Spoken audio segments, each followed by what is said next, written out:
On this episode of Redlit, try to ruin my reputation? I'll make sure yours never recovers. I can find you too. Try to ruin my reputation? I'll make sure yours never recovers. This is long, so there's a TL. Doctor at the end. It's kind of convoluted to explain, because this revenge is of the subtle, slow burn kind. Back in high school, I had a very small group of friends. My then best friend, who we'll call Jenna, was one of the only people who knew a lot about me. Not that I wouldn't tell people about myself.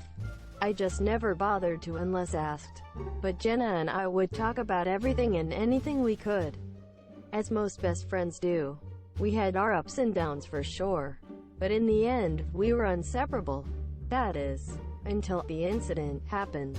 To make a long and frankly complicated story short, what happened is that one of my other friends and I wanted to celebrate our birthdays together. Since we're a couple days apart, my friend was best pals with Jenna's ex. So I asked Jenna if she would be okay to party with her ex there. I said it was fine if she wasn't, in that we could go out to lunch or do something else. Jenna said it was okay and we had a fun day at the amusement park. Up until about the last hour, where I was in line with Jenna's ex and a few of our friends while she went to get a locker. I guess I said something that her ex took as flirting and they kissed me. Literally out of the blue. I wasn't expecting it. No one else was expecting it, least of all Jenna, who had turned around and was walking back to us at that exact moment. I was absolutely mortified. I profusely apologized to Jenna, even though everyone in my friend group agreed that I didn't initiate anything, in that I was caught off guard and wasn't a consenting member. But Jenna was absolutely livid. At every opportunity she could, she'd bring it up to invalidate anything I disagreed with her on. It didn't matter what I said, how often I apologized, how genuine I was, or how shitty I felt about it. She kept bringing it up to hang over me. It was a gotcha card in any argument we had. And I eventually got sick of it and told her that, look, I have apologized so many times for an event that wasn't my fault. I wanted no part of it. And everyone in our group agreed that it was out of nowhere. After a while we drifted apart, because she was emotionally abusive towards me, and I finally put my foot down and ended our friendship. Come to find out later though, she was spreading lies and rumors about me to anyone who would listen, that I was an attention whore, that I loved drama, that I was a terrible human being who feels nothing. Basically she was telling people I was a sociopath with no empathy and an inability to care about other people. She used a lot of the deep, personal things I had told her against me. She turned people against me before they had even met me. Told them that I was bitchy and callous and that I was looking for a reason to start drama, which cannot be further from the truth. I actively avoid drama at all costs because I do not have the time or energy to deal with the emotional toll it costs. My parents gave me enough emotional trauma to deal with. This is when I finally snapped, because it takes a lot to really get me riled up to a point where I'm gonna do something about it. But I had dealt with her emotional abuse for years, and I finally got sick of it and ended shit between us. But when she made a point to try to ruin my reputation, I finally snapped and had had enough. So I made it a point to do the same shit she was doing to me, but worse, and make it seem like I wasn't doing anything to her at all. In fact, I played it off like nothing was wrong at all. She had found another best friend after me, who we'll call Martha. Martha had just moved from Florida and had no previous knowledge of Jenna or me. But Jenna had turned her against me based solely on her undying thirst to get people to hate me. So I turned my kindness up to an 11. Martha and I had the same lunch, but Jenna didn't. I'd sit and talk to Martha, and low-key put in little digs about Jenna that I knew Martha had a hard time dealing with. Didn't take long before Martha and I were best friends and Jenna had to find someone new to associate with. She moved on to another girl who we'll call Catherine. Same thing that I did to Martha, I did to Catherine. found the little bit of irritation and made it grow into full-blown annoyance, nearing hatred. For some reason, Jenna could not keep a best friend for more than a few weeks before they'd blow up at her and stop talking to her. This would happen to every single person who would be her best friend. She'd befriend them, and I would swoop in and slowly turn them against her by using nothing but truths about her, unraveling her friendships before they could really take hold with only the issues she would cause herself. Sometimes these problems would take a little longer to manifest themselves, but I'm a patient person when it comes to these kinds of things. The moment I saw a weakness, I would talk them away from it simply being a minor issue to part of a full-blown problem that they personally had with her. I suppose I'd talk them up, in a way, rile them up so they'd be the ones to get mad at her without them ever connecting the pieces that it was me who got them there in the first place. When we eventually graduated, Jenna had no friends and was nearly universally hated. Not that I made up lies about her. Everything I did or said was true and based on actual things she said or did that already annoyed people. I just got good at pointing that stuff out and forcing people to re-examine their relationships with her. She could never figure out why no one wanted to be friends with her, or why the people she was briefly friends with would leave her in the dust after a very short period of time. She had to move out of state for college because she had no friends from high school at home that she could associate with. No one wanted to be around Jenna, but in truth, all I had to do was point out how poorly she was treating people for them to realize how she was using them as or she did most of the work herself. I just shortened the lifespan of her friendships and made it so she got a taste of her own medicine, minus the bullshit and lies. This may initially seem a little petty and childish, but I assure you, I cannot express how much her social life was secretly ruined without her ever realizing it. She never suspected me because I made sure to never say what annoyed me about her. I'd simply listen for a small bit of information, then take it and run with it. People never said it was me who was talking shit because in their minds, it was their own personal issue.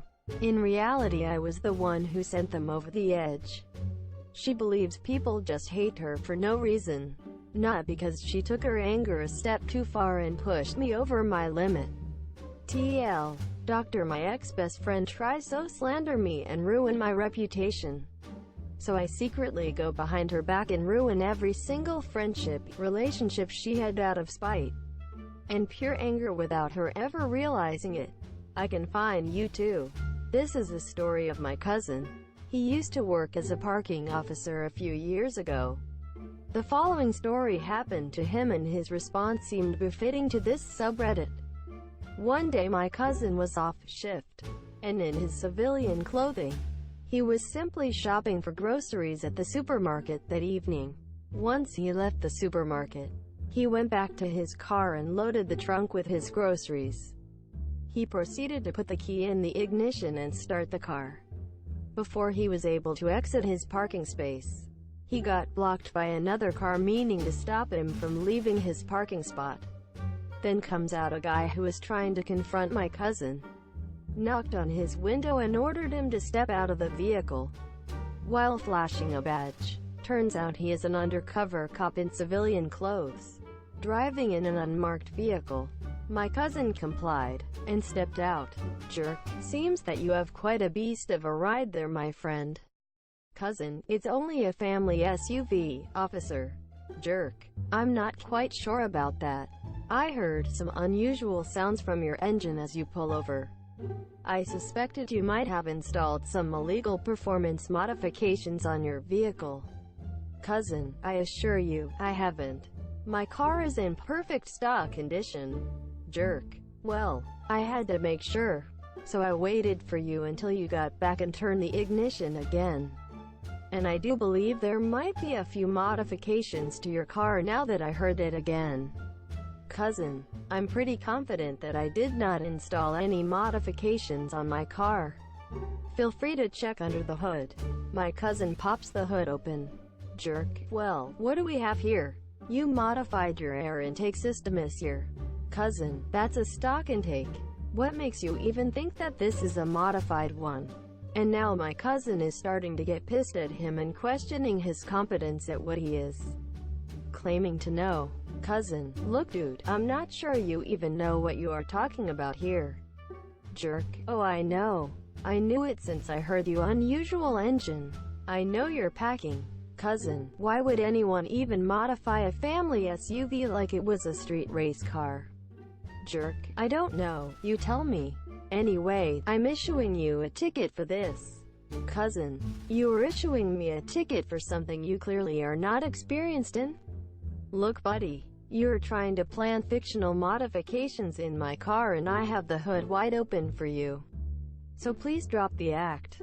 Or call in another officer who has more experience than you in these matters. Jerk, I don't think that's necessary. I'm pretty confident your air intake is modified. And I am experienced enough in these matters. The jerk officer now proceeds to head back to his car to grab out the ticket book.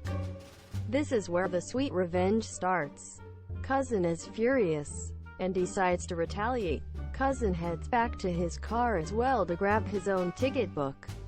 When they were facing each other again, the jerk was surprised to see a ticket book in Cousin's hands. Jerk, what is happening here? Cousin, I'm writing you a ticket too. Jerk, wait, you're an officer too? Exclamation mark. And what are you writing me for? Exclamation mark. Cousin, yes, I'm a parking officer. I'm writing a ticket for illegal parking in a driveway and obstructing a parking space and the exit of other vehicles. Jerk, I'm not doing that. I'm right here by my car and I'm available to move it out of the way. I'm only obstructing your exit to carry out my duty until I issue a violation. Cousin, you're not allowed to do that unless you are in a government vehicle. Jerk, this is a government vehicle. Cousin, it's not. It's a civilian car with a public license plate. Sorry, the government vehicle exemption doesn't apply to you in this case. The fine is coming out of your pockets, buddy. Jerk, I'm just going to appeal to court about this then. The government will just waive your ticket. Cousin, you try to do that. Buddy, if it works, you are welcome to come back to me and spit in my face. Cousin, here's what's gonna happen. You take your ticket to court. You plead not guilty on account that I can't find government vehicle.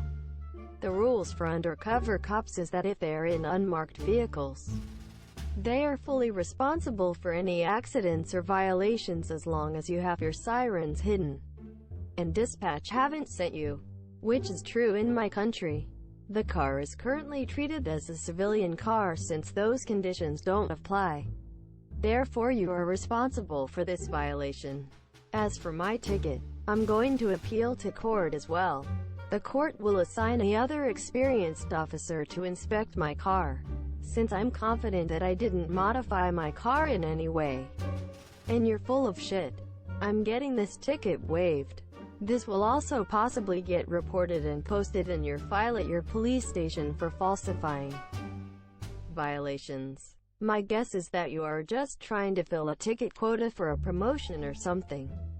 I don't know. I don't care. All I know is, you fucked with the wrong guy.